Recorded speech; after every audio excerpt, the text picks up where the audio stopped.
के जन्म के दिन में कैसा उत्सव मनाएं, नाच गाना और तमाम प्रकार की चीजों से हमारा मन विकारों से भर जाता है, विकारग्रस्त हो जाता है। और विकार से ग्रसित मन दुख देता है। क्या? विकार से ग्रसित मन ही दुख देता है। जब हमारे मन में विकार ही नहीं होगा, दुख का कारण ही नहीं होगा, तो दुखी होंगे ही क्यों? और इसी के लिए सत्संग आयोजित होते हैं।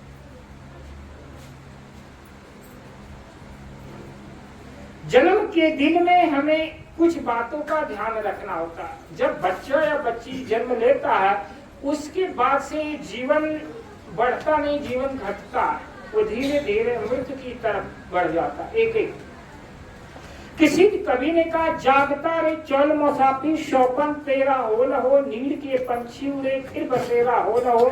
हम मनुष्य लाचार हैं, उड़ते समय के सामने, क्या जाने रात बीते फिर सवेरा हो न हो। जिस घोंसले में आप आराम फरमा रहे हैं, आराम की जिंदगी जी रहे हैं, और ऐसी कल्पना की उड़ान भर रहे हैं कि मेरा तो अब ये सब कुछ मेरा ही है। जो घर मकान दुकान रिश्ते नाते आपने जोड़ा बनाया है, कल्पना का जो जगत बनाया, ये कल्पना का जगत कब तक रहेगा? अगर इस कल्पना के जगत में हम सोए सोए जी रहे हैं, यही जीवन की गलत दिशा है। हमारे महापुरुषों ने कहा है कि तुम जीवन को जागते रहो, जाग करके जियो। इसका अर्थ ये नहीं है कि 12 घंटे की रात और 12 घंटे की दिन, 24 घंटे होते हैं और 24 घंटे हम जागते रहें।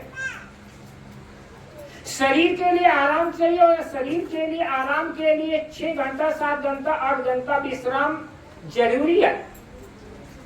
क्योंकि ये जो शरीर है बॉडिकल फिजिकल बॉडी है, और फिजिकल बॉडी के लिए हमें किन चीजों की जरूरत होती है? अन्न की, जल की, हवा की और पर्याप्त विश्राम की। इससे हमें क्या मिलता है? हमको ऊर्जा मिलता, ताकत मिलता है। हम अपने आप को रिफ्रेश करते हैं, अपने आप को ताजा करते हैं, और फिर हम कार्य के लिए तैयार होते हैं, नए पुरुषार्थ के लिए। लेकिन जो जीवन हम जी रहे हैं, सपना से ज्यादा कुछ अपना नहीं है जिसको हम अपना माने। तो सत्संगति, सद्बुद्धि, सत्प्रेरणा, ये मानव के आदर्श और जीवन के निर्माण में बहुत बहुत जरूरी है।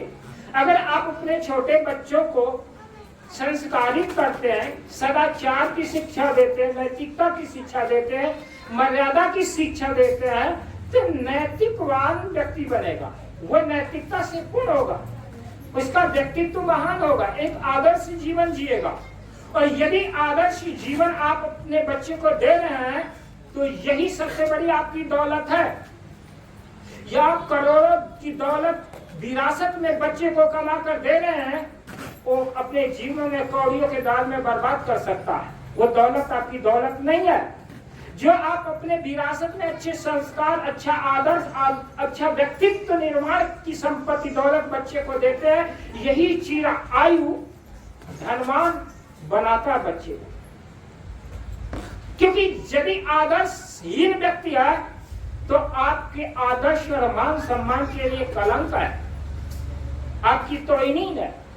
इसलिए हर माता पिता को चाहिए कि अपने बच्चे को क्या करना चाहिए? अच्छे एजुकेशन दे या ना दे, अच्छे कपड़े जूते पहनाए या ना पहनाए, अच्छे सुख विलास की जिंदगी दे या ना दे, लेकिन उसको पूरा का पूरा ताकत, पूरी एनर्जी उसको संस्कारित करने में लगाना चाहिए। एक आदर्श आचारित जीवन जीने में लगाना चाहिए। अगर आप ऐसे नहीं कर पाते तो उसका दुष्परिणाम आपका बच्चा और बच्ची नहीं भोगेगा, सबसे पहले आप भोगेंगे।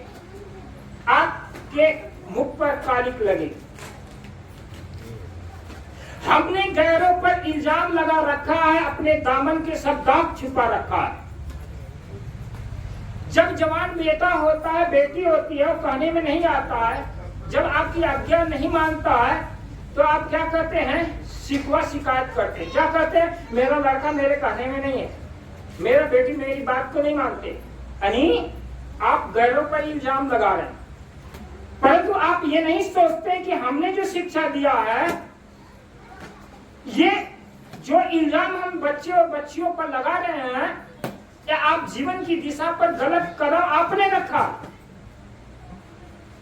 आप कितना भी पूजा पाठ कर लीजिए, कितनी भी इबादत प्रार्थना कर लीजिए, लेकिन आप अपने संतान को और अपने आप को सदाचार, शिष्टाचार और मर्यादा से आरोपित नहीं किए, अपने जिंदगी को नहीं संवारा, तो आपका पूजा और पाठ व्यर्थ है। आपका पूजा पाठ होना चाहिए आपकी पवित्रता, मन की पवित्रता, कार्य की शुद्धि और जीवन के निर्माण के लिए होता है। धर्म क्या है? धर्म एक विधान है जिससे हम वर्तमान जीवन में भी सुखी हो और मरने के बाद भी हम परम आनंद को उपलब्ध हो। भगवान श्री कृष्ण ने क्या कहा? भगवान श्री कृष्ण गीता में ये कहते हैं, धर्म केवल मंदिर मस्जिद में नहीं, धर्म आपके दिल में बसना चाहिए। और यही हमारे जीवन धर्म यदि धारेती, आप अगर धारण करते हैं और वो चीज धारण करते जिसमें आपकी अंतर काया पवित्र होती है, मन शुद्ध होता है, मन नवनीत के समान कोमल हो, वात्सल्य, स्नेह, ममता, मुदिता, मैत्री, स्नेह से भरता हो, तो वो धर्म है। जब जब आपके मन में वासना आती है, कामना आती है, इच्छा आती है, जब ये आपका मन दुर्विषण की तरफ जाता है, विकार की तरफ जाता है, तो क्या है? वो अधर्म है। धर्म अधर्म की परिभाषा क्या? जिस कार्य को करके हमें दुख मिलता है वो अधर्म है, और जिस कार्य करके हमें प्रसन्नता मिलती है वो धर्म है। अब प्रश्न खड़ा होता है, एक शराबी शराब पीता है, एक जुआरी जुआ खेलता है, उसमें क्या उसको आनंद आता? नहीं, कभी आनंद नहीं होता। हर गलत काम करने के पीछे पश्चाताप होता, और पश्चाताप दुख का कारण है, और वह दुख अधर्म है। जो कर्म करने के बाद में मन में ग्लानि पैदा हो, अफसोस हो, पश्चाताप से मन भरता, वो अधर्म है। धारण करना धर्म है, नहीं तो कोरी बात, सूरज उगे प्रभात है, नहीं तो कारी रात। धर्म की हम चर्चा खूब करते हैं यहाँ पर, और हम जी रहे हैं अधर्म में, पाप में, मन प्रवृत्ति है, तो ये कोरी बात है। धर्म की चर्चा है, मात्र से धर्म पुष्पित फलित नहीं होता। धर्म को धारण करना पड़ता है। जिस तरह से आप 250 ग्राम चावल, 4 रोटी, दाल और सब्जी, दूध दही खा करके अपने शरीर को पुष्ट करते हैं, उसी तरह से अच्छी बातों को आपको पचाना होगा, सुनकर उन पर चिंतन मनन करना होगा और आचरण करना होगा। और जब आचरण करेंगे तभी ये आत्मा और मन परिपुष्ट होता, ताकत मिलती है, आपके अंदर डिवाइन एनर्जी मिलती है। और जब आपके अंदर डिवाइन एनर्जी मिलती है तो अंदर से आपको प्रसन्नता मिलती है, और भगवत कृपा स्वतः आपके जीवन में आने लगता है। भगवान आपको दर्शन दे, भगवान आपको आशीर्वाद दे, मांगने से नहीं मिलता है। मंदिर में जाएंगे, भगवान के साथ नमन करेंगे, भगवान मेरा काम सुधार दो। मैंने सुना एक बार की बात है, 3 मित्र थे, एक मारवाड़ी था, एक बनिया था और एक चोर था। तीनों को अपने जिगरी दोस्त थे, मित्र थे। भगवान शिव के मंदिर में पहुंचे, और भगवान शिव के मंदिर में पहुंचने के बाद प्रार्थना किए। प्रार्थना करने से भगवान प्रति प्रसन्न हुए, और प्रसन्न होकर के सबसे पहले मारवाड़ी के पास गए और बोले, भाई तुम्हारी प्रार्थना से मैं बहुत प्रसन्न हुआ, तुम वरदान मांगो, तुमको क्या चाहिए?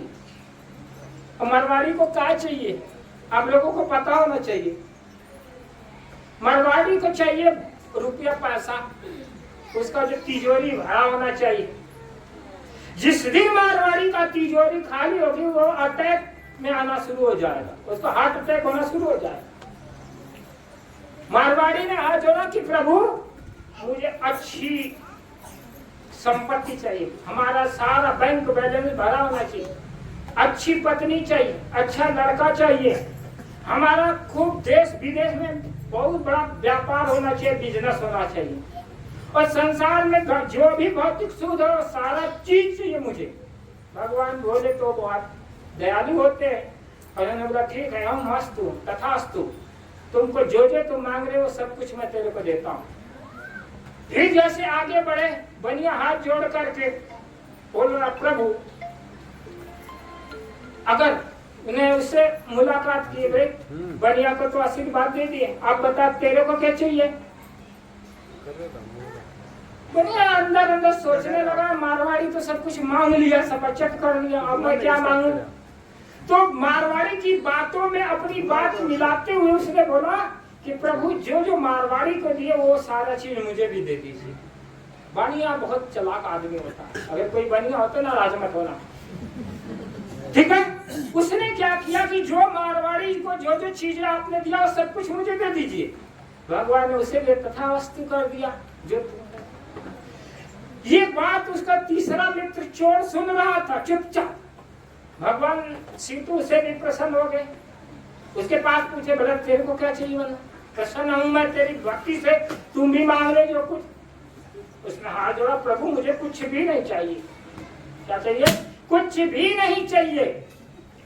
बोला फिर भी बोला आपकी आज्ञा का अपमान न हो तो कृपा करके मारवाड़ी का बनिया का पता बता दीजिए, बाकी सब हम काम कर ले।